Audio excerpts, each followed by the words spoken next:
ప్రియమైన దేవుని బిడ్డలారా, ప్రభు అయిన యేసుక్రీస్తు నామములో మీ అందరికీ వందనాలు.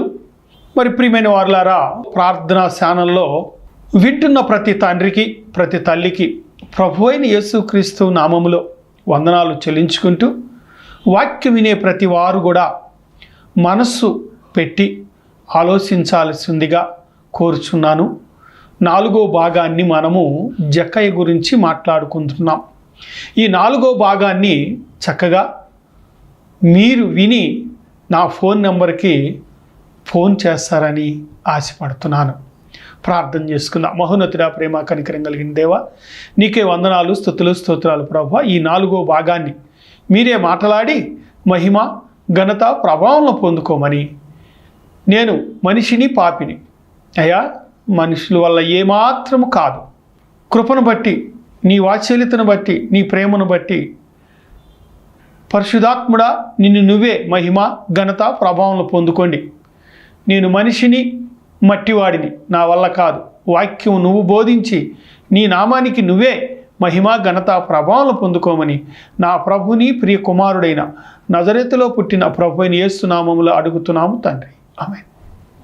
చూడండి ప్రియ దేవుని బిడ్డలారా, దేవుని మహాకృపను బట్టి మనము యెరికో పట్టణంలో ఉన్న జక్కయ్య గురించి మాట్లాడుకుంటూ వచ్చి ఉన్నాం. మరి 2వ వచనములో కూడా ధనవంతుని గురించి, ధనవంతుని యొక్క లక్షణాన్ని గురించి, ధనవంతుని యొక్క భావం గురించి, ధనవంతుని గురించి కూడా మనము మాట్లాడుకొని ఉన్నాం. ఇప్పుడు చూస్తే ఒక ధనవంతుడు మారు మనస్సు పొందాడు. ఆ ధనవంతుడు మారు మనస్సు పొందటానికి దేవుని కృప ఆయన మీద ఉన్నది కనుక ఆయన మారు మనస్సు పొందాడు. అయితే భూమి పుట్టిన తర్వాతే కానీ, పుట్టక మునిపే కానీ దేవుడైన యెహోవా జక్కయ్య గురించి ఎంతో ఆలోచించి ఉన్నాడు అని నేను అనుకుంటున్నాను. అలాగే ప్రియమైన దేవుని బిడ్డలారా, ఇక్కడ 6వ వచనంలోకి వచ్చేలేక ఏమంటున్నాడంటే, లూకాసు వార్త 19:6 ఇక్కడ ఏమంటున్నాడంటే, అతడు త్వరగా దిగి సంతోషముతో ఆయనను చేర్చుకొనెను. ఎవరిని చేర్చుకున్నాడు? ప్రభువైన యేసుక్రీస్తుని ఆయన ఇంటిలోనికి చేర్చుకున్నాడు. ఒక మనుషులు కట్టిన ఇల్లు, పోయినసారి కూడా చెప్పుకున్నాం కదా, మనుషులు కట్టిన ఇంటిలోనికి చేర్చుకొని ఉన్నాడు. అయితే ఈ చుట్టుపక్కల ఉన్న వాళ్ళు అందరూ కూడా మహా సనుగుతున్నారు, సనుగుతూ గొనుగుతూ ఉంటారు. పెళ్ళి చేస్తున్నారంటే నిజాన్ని నిజంగా చెప్పరు. 100 అబద్ధాలు ఆడి ఒక పెళ్ళి చెయ్యాలి, 1000 అబద్ధాలు ఆడి ఒక కాపరాన్ని నిలబెట్టాలి అంటారు. పెళ్లి చేయటానికి 100 అబద్ధాలు ఆడాలంటున్నాడు, కాపురం నిలబెడటానికి 1000 అబద్ధాలు ఆడమంటున్నాడు మానవుడిని. ఎవరు? తోటి ప్రజలు. అయితే ఇక్కడ వీళ్ళు ఎందుకు సనుగుకుంటున్నారు? నిజమైన మారు మనస్సు పొందాడు కనుక, యథార్థమైన హృదయముతో ప్రభు అయిన యేసుక్రీస్తుని అంగీకరించాడు కనుక పాపి. మరి పెళ్ళికి ముందు నేనున్నానండి, నేనే పాపం చేయలేదా? మరి నా గురించి చెప్పొచ్చుగా, సనుక్కోవచ్చుగా, గొనగొచ్చుగా. ఇక్కడ ఒక పాపి మారు మనసు పొంది దేవుని కృపను పొందుకొని ప్రభు అయిన యేసుక్రీస్తుని తన ఇంటిలోనికి చేర్చుకుంటుండగా అనేక మంది సనుగుతూ గొనుగుతూ పాపి పాపి పాపి అంటున్నారు. నిజమే, పాపే. మరి నీవు, నేను పాపులమే. జన్మ పాపము, కర్మ పాపము. మన పితరుడైన ఆదాము ఆజ్ఞ ధిక్కరించి పాపము చేసి ఉన్నాడు. సరే, పక్కన పెడదాం. మరి నోవాహులో నుంచి వచ్చిన మనము, మన జన్మ పాపము లేనప్పటికీ కూడా కర్మ పాపము ఉన్నది. ఎలాగా? అబద్ధము ఆడతాము, అది కర్మ పాపము. తల్లిదండ్రి వివాహములో ఏ పాపము లేనప్పటికీ కూడా మనం భూమి మీద జీవించుతున్నాం గనక, మనుషుల మధ్యలో జీవిస్తున్నాం గనక మనము ఖచ్చితంగా అసూయ ఉంటుంది. ఇప్పుడు పాస్టర్లు ఉన్నారు, చక్కగా వాక్యం ఉన్నది ఉన్నట్లుగా ప్రకటించితే నచ్చదు. ఓ పాస్టర్ గారు నాకు ఫోన్ చేసి అంటాడు, ఇలాగ మాట్లాడితే ఎవరు చూడలేరన్నా, ఉన్నది ఉన్నట్టుగా ఖచ్చితంగా కొట్టినట్టుగా మాట్లాడుతున్నావు అన్నాడు. అయ్యా, నా గొప్పతనం ఏమి కాదు, ప్రభువైన యేసుక్రీస్తు పరిశుద్ధాత్ముడు మాట్లాడుతున్నాడు, నేనేమి కాదు మాట్లాడేది, నా వల్ల కాదు. తండ్రి గద్దించితేనేగా కుమారుడు బాగుపడతాడు. పరిశుద్ధాత్ముడు నా పక్షా నుండి మాట్లాడుతున్నాడు. నేను కాదు మాట్లాడేది, నేను ఎవరిని? మనిషినండి. బస్సులో వచ్చేటప్పుడు ఇసుక్కోవచ్చు, ఏమండి? నేను మరి ఇసుక్కుంటాం కూడా పాపమేగా మరి ఒక లెక్క. మనిషిని, నా వల్ల కాదు. వాక్యము చెప్పేది పరిశుద్ధాత్ముడే, నేను కాదు అని చెప్పాను. ఆయన ఆగిపోయాడు. అయితే ఇక్కడ సనుగుకుంటున్నారు ఏమని? పాపి అయిన మనుష్యుని ఇంట చేరవచ్చునే. మరి మత్తయి సువార్తలో కూడా అయితే చాలా వరకు కూడా చాలామంది అన్న మాటలు బైబిల్ చదివిన ప్రతి క్రైస్తవుడికి తెలుసు. శాస్త్రులు, పరిసయ్యులు పాపులనే ప్రేమించుతున్నాడు, పాపులనే వారితో మాట్లాడుతున్నాడు. అయితే ఇక్కడ వీరు సనుగుకునుట చూసి ఆయన ఏమంటున్నాడంటే, చూడండి ప్రియ దేవుని బిడ్లారా, ఈ మాటని చదువుకుందాం. 6వ మాట. అతడు త్వరగా దిగి సంతోషముతో ఆయనను చేర్చుకొనెను. అందరూ అది చూసి ఈయన పాపి అయిన మనుషుని యొద్ద బస చేయ వెళ్ళినని సనుగుకొనిరి. పాపి అయిన మనుషుని ఇంట బస చేయ వెళుతున్నాడు. మరి ప్రభువైన యేసుక్రీస్తు ఏమన్నాడు? నేను పాపుల కొరకే వచ్చాను కానీ పుణ్యాత్ముల కొరకు నేను రాలేదు. ఆరోగ్యవంతుడికి వైద్యుడు అవసరం లేదు. అది ఎక్కడుంది? మార్కు సువార్త 2:17లో ఉంది.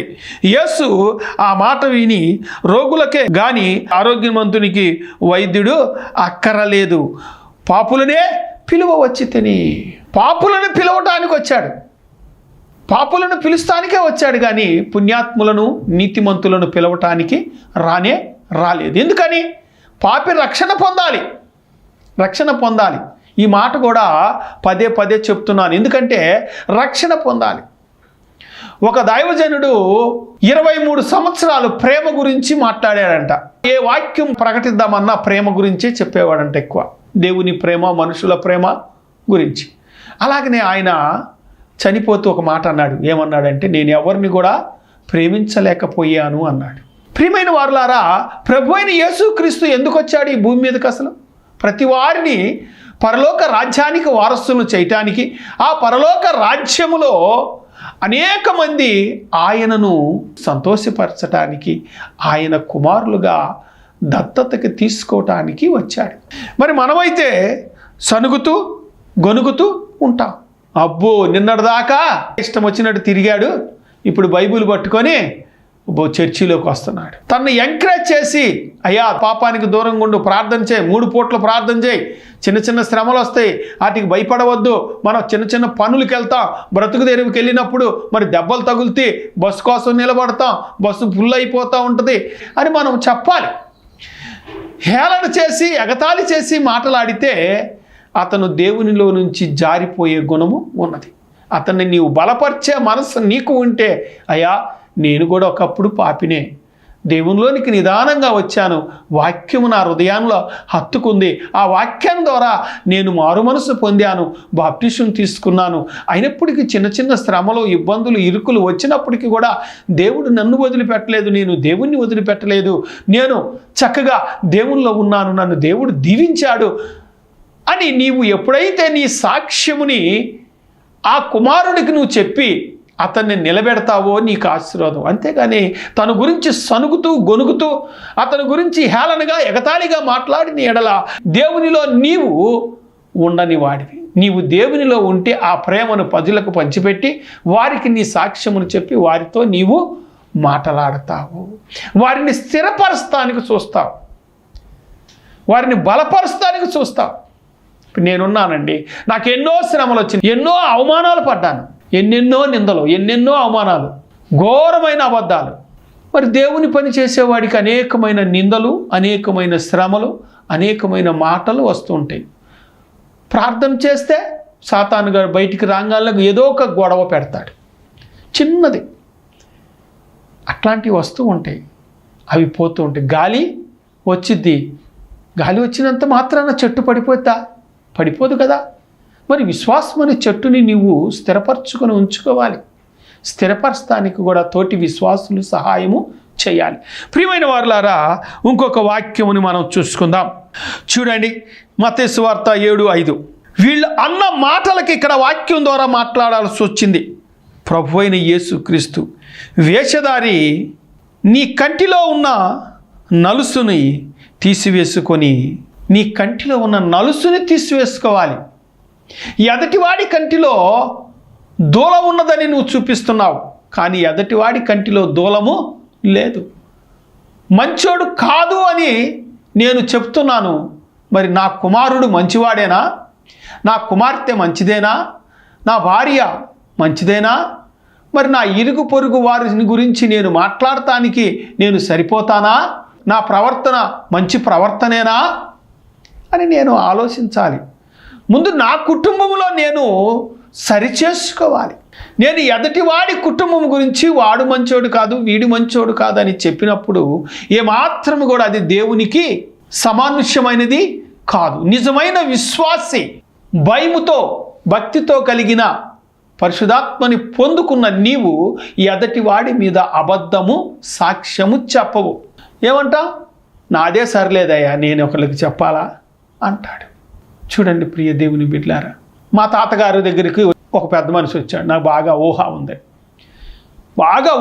ఆయన వచ్చి, అయ్యా మా కుటుంబం గురించి కొంచెం మాట్లాడదు రాయ్యా అంటే, ఆయన ఏమన్నాడంటే, మా తాతగారు, నా కోడలే నా మాట వినట్లేదు, నా కొడుకు తాగుబోతు, నేను నీకు ఎలా వచ్చి చెప్పగలను?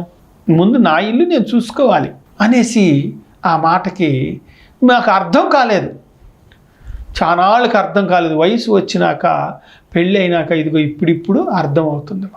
చూడండి ప్రియ దేవుని బిడ్డలారా, మనం ఎదటి వాడిని ఎప్పుడు కూడా విమర్శించి మాట్లాడకూడదు. మన కంటిలో ఉన్న నలుసుని తీసివేసుకుంటే ఎదటివాడి కంటిలో దూలముందో నలుసు ఉందో నీకు తెలిసింది. కనుక ప్రియ దేవుని బిడ్డలారా, ఎదటి వారిని చూసి నీవు సనుగుకునవద్దు. మారు మనసు పొందాలని ఆయన ఆలయంకి వస్తే ఆయనని ఎంకరేజ్ చేసి స్థిరపరిచి అతనిని నీవు ప్రోత్సహించి అతనికి నీకు ఇష్టమైతే ప్రార్థన ఎలా చెయ్యాలో నేర్పించి అతన్ని నీవు స్థిరపరచు. అది నీకు ఆశీర్వాదం. సనుగవద్దు, గొనగవద్దు.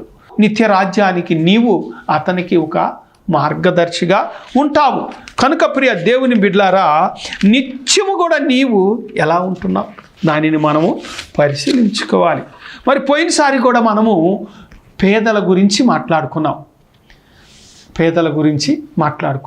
ఇక్కడ ఏమంటున్నాడంటే 19:8 లోక 8లో అంటాడు, జక్కయ్య నిలువబడి, ఇదిగో ప్రభువా, నా ఆస్తిలో సగము బీదలకిచ్చుచున్నాను.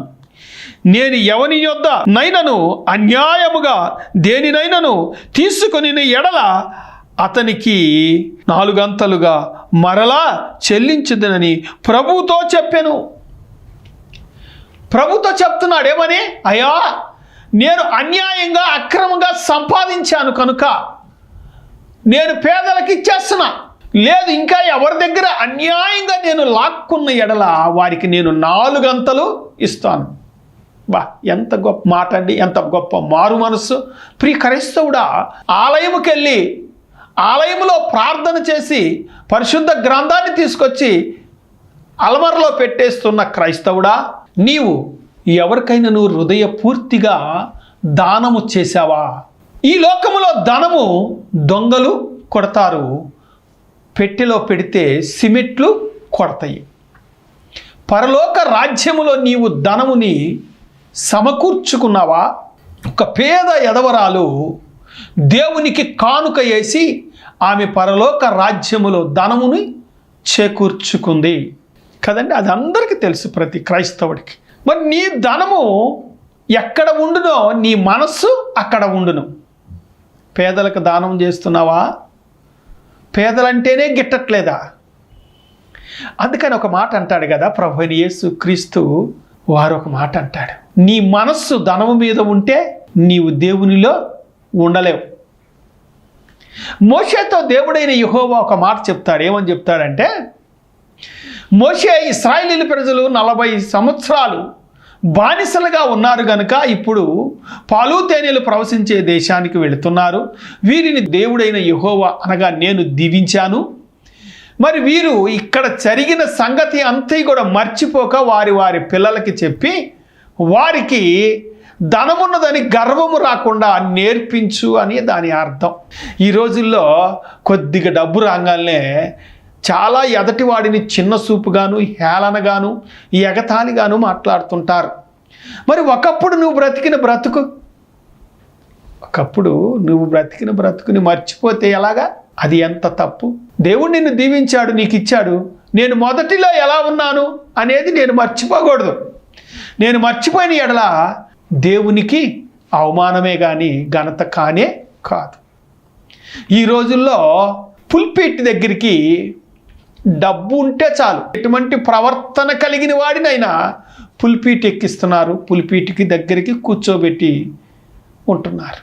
వడ్డీ వ్యాపారం చేసినా, మోసంగా సంపాదించినా, ఎట్లాంటి సంపాదించినా సరే డబ్బు ఉంది కాబట్టి, 3 అంతస్తులు బిల్డింగ్ ఉంది కాబట్టి ఏంటి, అతన్ని తీసుకెళ్ళి పుల్పీట్కి దగ్గర కూర్చోబెడతారు, లేదంటే పుల్పీటు ఎక్కిస్తారు. జాగ్రత్త ప్రియ దైవజనుడా, రేపు తీర్పు నీకుంది. నీ హృదయంలో దానిని పెట్టుకో.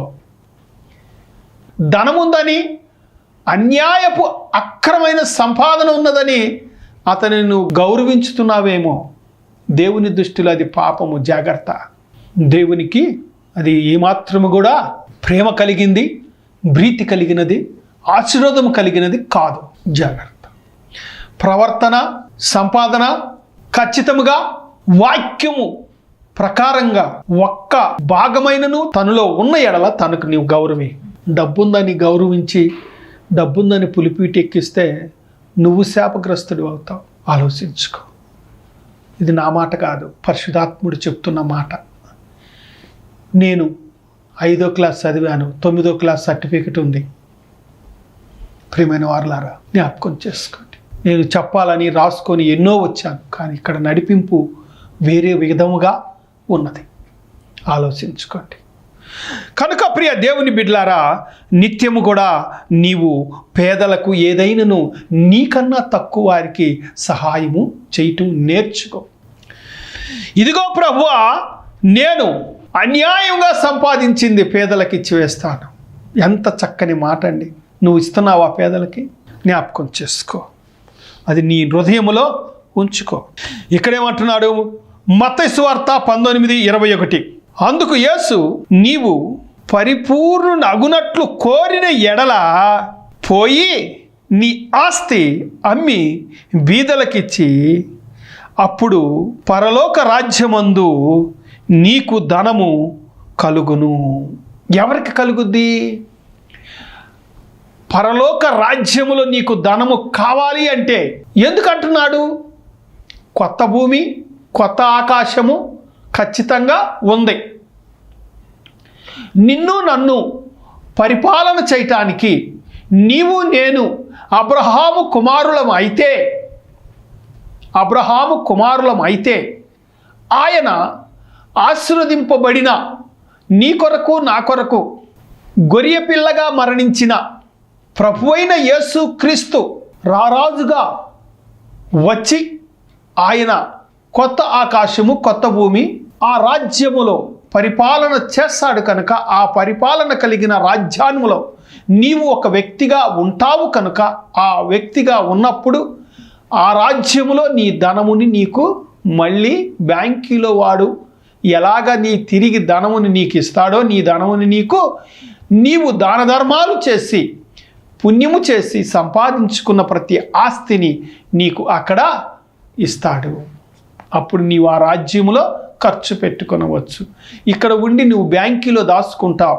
70 ఏళ్ళు వస్తే ఎలాగా, 60 ఏళ్ళు వస్తే ఎలాగా, అయ్యో కాలుకి చేతికి దెబ్బ తగిలితే ఎలాగా, లేదంటే మంచాన పడితే ఎలాగా, కొడుకు చూడదు, కోడలు చూడదు, నా ఆస్తే నన్ను కాపాడిద్ది, దీన్ని బట్టైనా నాకు కొంచెం ఆహారం పెడతారు, కొద్దిగా నీళ్ళు ఇస్తారు అని నీవు దాచుకుంటావు. మరి నువ్వు అక్కడ దాచుకుంటున్నావా? ఇక్కడ కడుపును పుట్టిన కొడుకు చూడ్డు, కోడలు చూడదు, కూతురు చూడ్డు, అల్లుడు చూడ్డు, నువ్వు దాచుకుంటున్నావు. రేపు నీకు ఉపయోగపడుద్దని ఆశించావు. 70 ఏళ్ళు బ్రతికే ఈ జీవితాన్ని, లేదంటే 80 ఏళ్ళు బ్రతికే ఈ జీవితం కొరకు ఆశపడి నీవు సంపాదించుకొని బ్యాంకులో వేసుకున్నావు. నిజమే, మంచివాదే, నీ ప్రవర్తన మంచిదే, నీ ఆలోచన మంచిదే, దేవునికి నీవు గొప్పవాడివి కాదంటలేదు. కానీ ముందు చూపుతో నువ్వు ఉన్నావు. మరి ముందు చూపు నీ రాజ్యానికి విశ్వాసివైన నీవు పరలోక రాజ్యములో ధనముని చేకూర్చుకొని ఆ ధనము నీవు వెళ్ళినప్పుడు నీకు సమకూర్చి ఇస్తాడని నీకు ముందు చూపు ఉన్నదా? జ్ఞాపకం చేసుకో.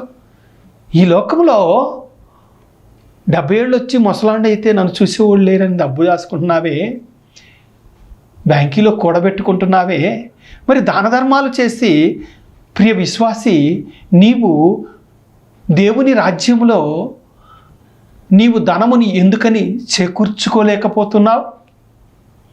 నీ బిడ్డలకి ఎందుకని అక్కడ ఆస్తిని సమకూర్చలేకపోతున్నావు? జ్ఞాపకం చేసుకో. పరలోక రాజ్యములో నీకు ధనం ఉండాలండి. ధనం లేకపోతే వ్యర్థం. ఇక్కడ భూమి మీద నీకు ఇల్లు అవసరం, బ్రతుకుదెరువు అవసరం, డబ్బు అవసరం. అక్కడ కూడా నీకు ఇల్లు అవసరం, డబ్బు అవసరం. అందుకనేమంటాడు, నేనుండు స్థలములో మీరుండునట్లు నేను ముందుగా వెళ్ళి మీకు నేను స్థలముని సిద్ధపరిచేదను. నేనుండు స్థలములో, ఆలోచించండి, నేనుండు స్థలములో మీరు ఉండునట్లు నేను ముందుగా వెళ్ళి మీకు స్థలముని సిద్ధపరుస్తాను అంటున్నాడు ప్రభువైన యేసుక్రీస్తు. మరి ఆ స్థలము నీకున్నదా? మరి ఆ ధనము నీవు సమకూర్చుకున్నావా? ఆలోచించు. మాకే 6 నెలలు కుంచుకొని ఇప్పుడే మనం దేవులాడుకుంటాం. అది ఎవరో? క్రైస్తవులే. అది పొరపాటండి, అలా చేయకూడదు. ఇప్పుడు నా స్థితి బాగోలేదు, నన్ను దేవుడు దీవించాడు, తప్పనిసరిగా నన్ను దీవించాడు. అప్పుడు నేను ఈ స్థితిని నేను చెప్పుకోవాలి రేపు. అది నాకు ఇంకా 1000 రెట్లు ఆశీర్వాదం కలుగుద్ది. చూడండి ప్రియ దేవుని బిడ్డలారా, నీవు పరలోక రాజ్యములో ధనమును చేకూర్చుకోవాలి. నీవు ధనము చేకూర్చుకోలేనప్పుడు వ్యర్థం. ఇక్కడ జక్కయ్య ఒక అన్యుడు, ఒక విగ్రహారాధి, ఒక పాపి మారు మనస్సు పొంది బాప్టిజం తీసుకున్నాడా? లేదు. ఆయన మారు మనస్సు పొందాడు. మారు మనస్సు పొంది, ఇదిగో ప్రభువా, నేను ఎవని యొద్ద అన్యాయంగా సంపాదించిన ఎడల అది నేను పేదలకి ఇస్తున్నాను. ఇక్కడ ఒక యవనస్తుడిని, అయ్యా నీవు ఆస్తంతా అమ్మి ఇదిగో నన్ను వెంబడించు, నీకు పరలోక రాజ్యములో నీకు ధనము చేకూర్చుద్దంటే మిగుల ఆస్తిపరుడు గనుక వ్యసనపడి వెళ్ళిపోయాడు. అతను ఇంకా చరిత్రలో లేడు. ఉన్నాడా? లేడు. మరి పాపి అయిన మనిషి జక్కయ్య చరిత్రలో ఉన్నాడు, బైబిల్ గ్రంథంలో ఉన్నాడు, 12 మంది శిష్యుల్లో ఉన్నాడు, దేవుని రాజ్యములో ఉన్నాడు. రేపు రాబోయేటప్పుడు ఆయనతో ఈయన కూడా కలిసి వస్తాడు. మరి నువ్వెలా ఉన్నావు? నీ పరిస్థితి ఎలా ఉంది? నీ స్థితి ఎలా ఉందో ఒకసారి జ్ఞాపకం చేసుకోమని అడుగుతున్నాను. అందుకని ఏమంటున్నాడు ఇక్కడ 19:9 లూకా సువార్త.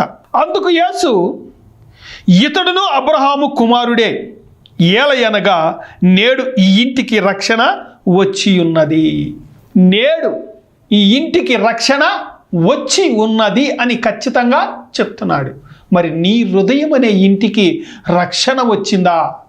ఈ లోక ఆశలు, లోక తలంపులు, లోక కోరికలను తీసివేసుకున్నావా? ఈ భూమి మీద జీవించటానికి ఎన్నో రకాలైన ఆలోచనలు తీసివేసుకున్నావా?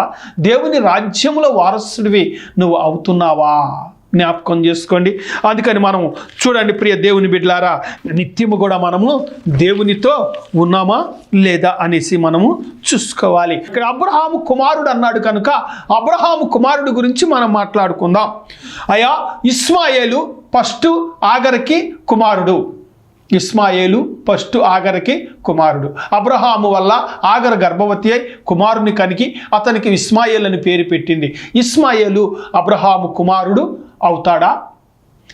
వారసుడు కాడు. ఆగర్ దగ్గరికి వచ్చేలేక ఏమంటాడంటే, ఆగర్ని నిన్ను గొప్ప జనముగా చేసేదను, ఎవరైనా నిన్ను లెక్కింపలేరు అని చెప్పాడు. ఆ వాక్యం చూద్దాం, రెఫరెన్స్ ఇస్తున్నాను చూడండి ప్రియ దేవుని బిడ్డలారా. చూడండి, ఆదికాండము 16:10 ఉంది రెఫరెన్స్, అది చూడండి, దానిని వివరించుకుందాం. ఆగరు ఐగుప్తిరాలు అయితే శారాకు దాసీగా ఉన్నది కనుక ఆమె విషయంలో, నాయనా అయ్యా ఇదిగో నీవు నా వలన నాకు సంతానము లేదు కనుక ఇదిగో నా దాసీతో పోతే నీకు సంతానము కలిగి నీ ఎడల నేను తల్లినవుతానని తీసుకొని వచ్చింది. అయితే ఆమెకు 2వ భార్యగా ఆగర్ను ఇచ్చింది. ఆమెకు దేవుని కృపను బట్టి గర్భము ధరించి అతనికి ఇస్మాయేల్ అని పేరు పెట్టి అబ్రహాముకి కనిన కుమారుడు ఇస్మాయేలు. అయితే ఇస్మాయేలు వారు గొప్ప జనాంగముగా ఈ రోజుకి ఉన్నారు. అయితే వారు అబ్రహాము గోత్రములు వారే కానీ వారిని దేవుడు దూరముగా ఉంచాడు. అందుకని మళ్ళీ ఇక్కడ ఏమంటున్నాడు, ఆదికాండము 21:12, అయితే దేవుడు ఈ చిన్న వాణి బట్టియు నీ దాసిని బట్టియు దుఃఖపడవద్దు, శారా నీతో చెప్పినట్లు చేయుమని అతనితో చెప్పును. చూడండి, ఇస్సాకే వారసుడు. ఎవరికి? దేవుని మహాకృపను బట్టి ఇశ్రాయేలీయులకు వారసుడు ఇస్సాకు. ఇస్సాకును బట్టి ఇస్సాకులో నుంచి ప్రభువైన యేసుక్రీస్తు, దావీదు వచ్చాడు, బోయాజు వచ్చాడు, ఏసేబు వచ్చాడు, ఏసేబు ప్రధానం చేయబడిన మరియ వచ్చింది. యేసుక్రీస్తు ప్రభువారు సువార్తని ప్రకటించాడు గనుక అందువలన అబ్రహాము కుమారులు వీరందరూ. ఎవరు? జక్కయ్యతో కూడా కలుపుకొని అబ్రహాము కుమారులయ్యారు. ఎలాగా? సువార్త వలన మారు మనస్సు పొందారు కనుక వీరు శరీరదారులు. వీరు అబ్రహాము కుమారులే కానీ శరీరదారులు. వీరిని ఆశీర్వదించారు కానీ శరీరదారులు. ఆత్మరకంగా పరలోక రాజ్యములో ఉండే కుమారులు వీరు. అందుకని ఇక్కడ మళ్ళీ ఇంకొక భార్యను కూడా చూసుకుందాం. అబ్రహాము మరలా ఒక స్త్రీని వివాహము చేసుకొని, ఆదికాండము 25:1-2, ఒక స్త్రీని వివాహము చేసుకొని ఆమె పేరు కెతురా. ఆమె పేరు కెతురా. వీరు శరీరదారులు, ఆత్మరకమైన బిడ్డలు వీరు. ఇక్కడ బైబిల్ గ్రంథములో చూపించబడుచున్నది. చదవండి, ముందు బైబిల్ చదివి ధ్యానించి అప్పుడు ఎవరైనా నాకు ఫోన్ చేయండి. ఎందుకని? అబ్రహాము సజీవుడై బ్రతికుండగానే కెతురాకు పుట్టిన బిడ్డలను 6 ఆయన ఏం చేశాడయ్యా అంటే వారికి కానుకలిచ్చి పంపించాడు. ఎంతమంది అయ్యారు అబ్రహాముకి? శరీర రకంగా పుట్టిన వారు 7. పరిశుద్ధాత్మ అనుగ్రహంగా పుట్టినవాడు ఇస్సాకు. ఆశీర్వదింపబడిన వాడు ఇస్సాకు. ఇస్సాకులో నుంచి వచ్చిన వారు దావీదు వంశము. ఆ తర్వాత ప్రభువైన యేసుక్రీస్తు. అది అందరికీ తెలిసిందే కదా. ప్రియమైన వారలారా, సువార్తను బట్టి మారు మనసు పొంది బాప్టిసం తీసుకొని ఆజ్ఞలను గైకొని దేవునిలో భయము భక్తిగా జీవించుతున్న నీవు అబ్రహాము కుమారుడవే. నీ కులము లేదు, గోత్రము లేదు, ఏమీ లేదు. నీవెవరు కుమారుడువే అంటే అబ్రహాము కుమారుడివి. అందుకని అంటాడు కదా, మరి ఆ జక్కయ్యది ఏ కులం? జక్కయ్యది ఏ కులం? ఏ గోత్రం? ఎవరిని పూజించాడు? ఎవరిని ఆరాధించాడు? ప్రభువైన యేసుక్రీస్తు వాక్యం విన్నాక, ప్రభువైన యేసుక్రీస్తు వాక్యముని అంగీకరించి దేవుని స్వార్థని అంగీకరించి ఆయన దేవుని వాక్యమును మనసులో పెట్టుకున్నాడు కనుక అభిషిక్తుడైన అబ్రహాము కుమారుడయ్యాడు. అబ్రహాము ప్రవక్త. ప్రవక్తలు ఎక్కువగా దేశము గురించి, రాజుల గురించి, ప్రజల గురించి ప్రార్థన చేస్తారు. అందుకని అబ్రహాము ప్రవక్త. ప్రవక్తకి కుమారుడైన జక్కయ్య మారు మనసు పొంది ఆయన వాక్యానుసారంగా జీవించి అబ్రహాము కుమారుడు అయ్యాడు. మరి నీవు ఎవరి కుమారుడవో జ్ఞాపకం చేసుకో.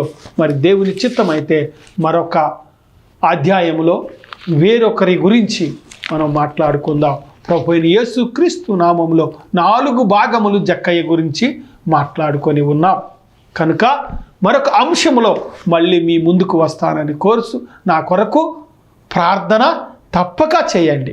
యేసుక్రీస్తు నామములో చిన్న ప్రార్థన చేసుకుందాం. మహోన్నతుడా, ప్రేమ కనికరం కలిగిన దేవా, నీకే వందనాలు, స్తుతులు, స్తోత్రాలు తండ్రి. మీ ఆత్మతో, మీ సత్యంతో, మీ జీవంతో నింపి పరిశుద్ధపరిచి పవిత్రపరచండి. వాక్యం మాట్లాడేవాడివి నీవు. వారికి అర్థమయ్యే రీతిగా మరొక్కసారి నువ్వు మాట్లాడగలిగిన సమర్థుడివి, శక్తి గలవాడివి నీవే. నీవే మాట్లాడి వారి హృదయాలను హత్తుకొని వారి నీ రాజ్యానికి వారసులను, నీ కుమారులను చేయమని ప్రభువైన యేసుక్రీస్తు నామం పేరిట అడిగి వేడుకుంటున్నాను ప్రియ పరలోకపు తండ్రి. ఆమేన్. యేసు రక్తమే జేసులు, రక్తమే యేసు సంపూర్ణ కలుగును గాక. ఆమేన్.